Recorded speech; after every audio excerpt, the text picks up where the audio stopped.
friends, welcome back to Jen's Crafting Corner. Have you ever heard the saying, better late than never? Well, I hope that's true, because now that I've started my YouTube channel, I would like to join in with a challenge that there are several crafters on YouTube that they do. It's called #paperstashsmash. It's co-hosted by Debbie at Project 39 and Carolina from Carolina's Crafts. The purpose of it is to use your stash. And if you saw my video a few weeks ago, you know I have a lot of stash. I have tons of supplies. So I would like to focus this year on using what I have. And that's what this collaboration does. They help you by telling you what size paper to use for that month. If you're a crafter, you know that paper, crafting paper, scrapbook paper, it all comes in various weights and sizes. The most popular are 12 by 12, 6 by 6, 6 by 8 is becoming more popular, and then scrapbook.com, they put out packets that have very beautiful papers, and they're perfectly sized for cards, so they're 4 1/4 by 5 1/2. But what the Paper Stash Smash does is it tells you what papers to focus on for that month. So you pick papers from your stash that match the requirement for that month for sizing, and that helps you focus and work through what you already have.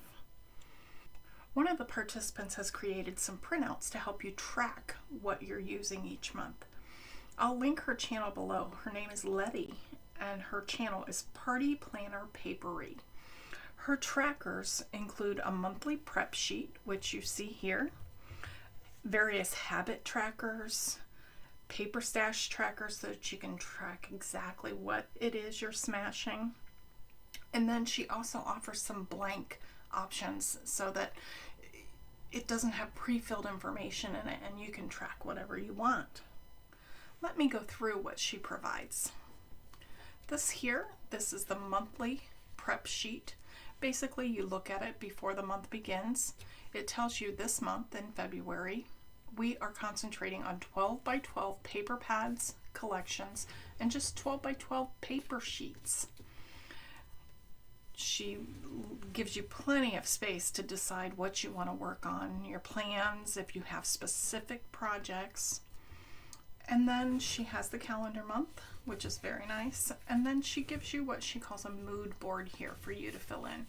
So I've decided, with February being Valentine's themed, that I would like to do some kind of a Valentine project. I'd also like to think about St. Patrick's Day. I don't think I even have any papers for St. Patrick's, but I want to look. And then I have a Christmas album that I need to finish up. It is one that I did complete back in November, but my daughter bought it at the craft fair that I was at, and she would like to have some photo mats put in so that she knows what size and where to put the photos. So I need to finish that up for her. I noticed that I'm really low on birthday cards, so I would like to maybe do some birthday cards as well. And then that cookbook that I featured in my video last week, I need to get that closure fixed and get that book back to my daughter. So that's what I've put on the monthly prep sheet. This is what I was talking about when I spoke about habit trackers. So she gives you these trackers and you decide what you want to track. And my goal would be to be in my craft room every single day. That doesn't happen. But by doing this, I'm going to start tracking when I'm in my craft room. And hopefully this will help me, even if I'm only able to get in here for 20 to 30 minutes. That's still days that I can track and I can be able to mark it off. Each month will have its own color, and then for each day that you're there, you will color in. So something else I'd like to get better at is organization. And if you saw my video a few weeks ago, you know I need some organization. My drawers are getting better. I'm still printing containers and trying to get that dialed in before I do another video on that. But it is something I want to concentrate on more, so I have a tracker for daily organization. I want to track when I'm posting YouTube videos. I've only done 3 so far. This will be my 4th. But I want to be able to track those in a visual way. I don't want to have to go into YouTube every single time. So I am going to track that on here as well. And then I have some other blank ones that if I decide there's something else I want to track, then I can do that. This here, we talked about the sizes of papers. This will help track how many of those packs of papers that you smash. Last month, I had 2 12 by 12 packs that I finished up. They were not full by any means, but I finished those up, and I'll share those a bit of those projects with you here in a moment. There was a 6 by 6 paper pad that I finished up, and a 6 by no, it was an 8 by 8. That's why I wrote 8 by 8 on there. I have just a few 8 by 8s that were given to me that I'm going to try and work through this year, so I wanted to be able to record those as well. And then miscellaneous smashes. That can be those scrapbook.com packs of paper that I talked about, the 4 1/4 by 5 1/2. Those would be considered a miscellaneous. And then she gave a blank tracker. So I have a lot of enamel dots and embellishment packs that I really need to start using. So I put that down. I have tons of sticker sheets. Dollar Tree, Echo Park, just lots of different sticker sheets that I need to start trying to use up. So I'd like to track that. And then I love die cutting. And I have a lot of dies that I have never even used. So I want to challenge myself to use new dies, whether it be for a scrapbook, whether it be for a journal, or whether it be for card making. I want to challenge myself to use those dies. So I put that on here as a habit tracker.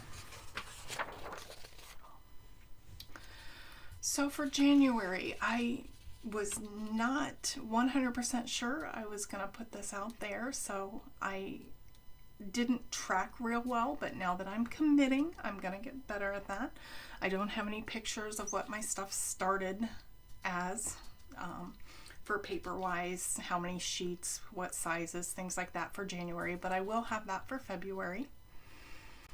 But I know that I did finish an October afternoon 8 by 8 paper pack. It was not full, but I did finish that off, and I made some I'm making some 3 by 4 cinch notebooks for that. Those are in the works. I don't have them done yet. There was a Pink and Main Cool Basic 6 by 6 paper pack that I used, and then Echo Park Have a Nice Day, the paper kit as well as the solids kit 12 by 12. And I made calendar pocket notebooks with those, and I'll show you those as well. And then there's, of course, for each month, Letty has this available for you. Another form that Letty provides is a collab inspiration sheet. And these are the people that are currently in the collaboration, and each month they put out a video. And if you're inspired by one of their projects, you can simply mark who it was, what the project was, what the video date was, because these YouTubers, they not only put out this monthly collaboration video, but a lot of times they'll put out tutorials, and they'll link those tutorials in the video so that you can go see them if for some reason you missed it during the month.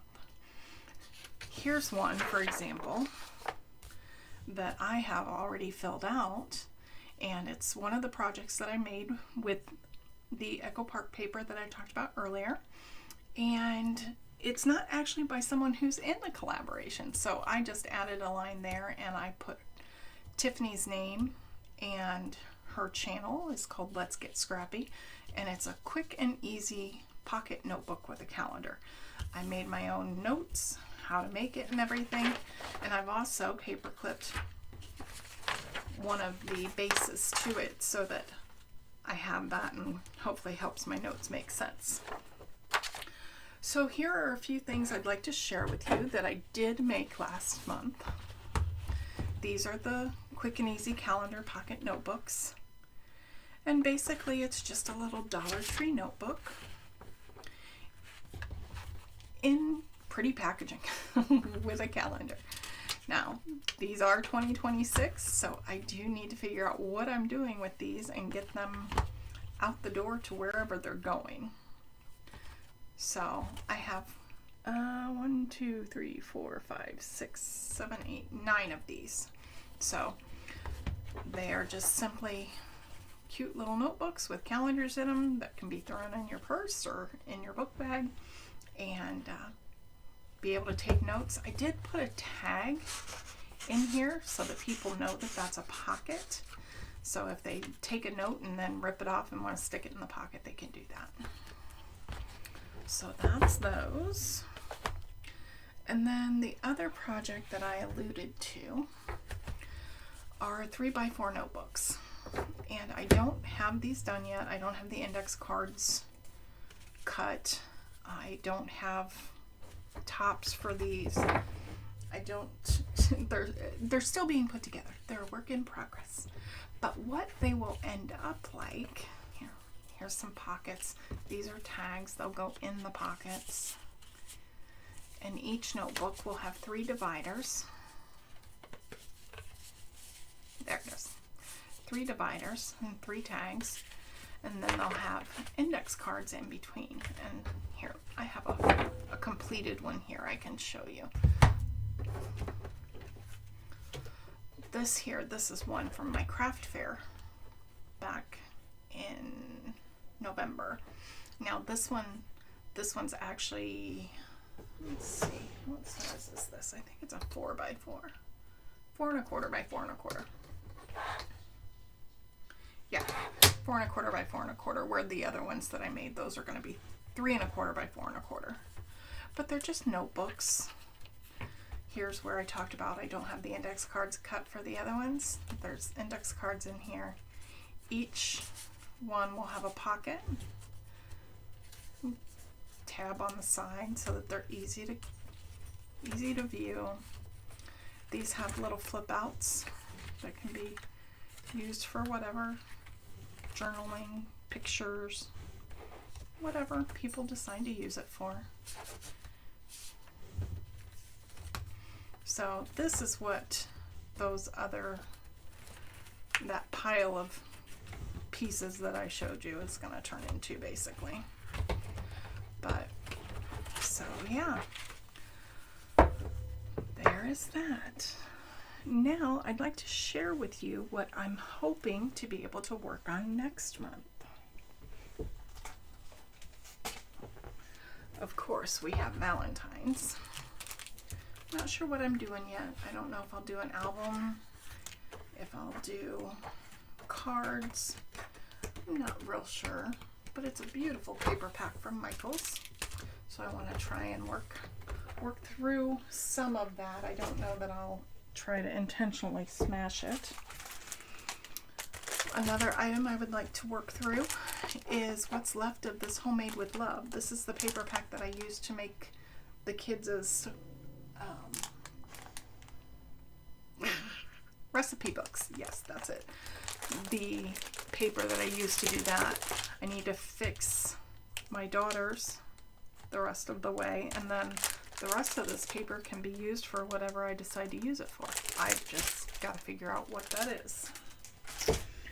And last but not least, I really need to work on some birthday cards. I do not have but maybe 2 or 3 left in my stash. So this looks pretty feminine. There's a lot of pink that's kind of overpowering, but most of my birthday cards go to my female coworkers anyway. But yeah, so I'm hoping to be able to use this. Looks like it's got some stickers and papers and some die cuts in it. It was purchased from Hobby Lobby and it was clearanced. I'm sure you can't see that, but it was clearanced for $1.74 and regular $7. So I think I got a pretty good deal on that. But hopefully I can get some birthday cards made back up for my stash. And yeah. So I will be back on March 1st to share with you what I made with all of these goodies that we just looked at. I'm not sure what exactly besides the birthday cards and fixing the recipe album. I'm not sure what else I'll make with the paper, but that is the plan. So I look forward to doing this every single month and tracking and using my stash. Thank you for joining me, and we will see you next time. Have a good one.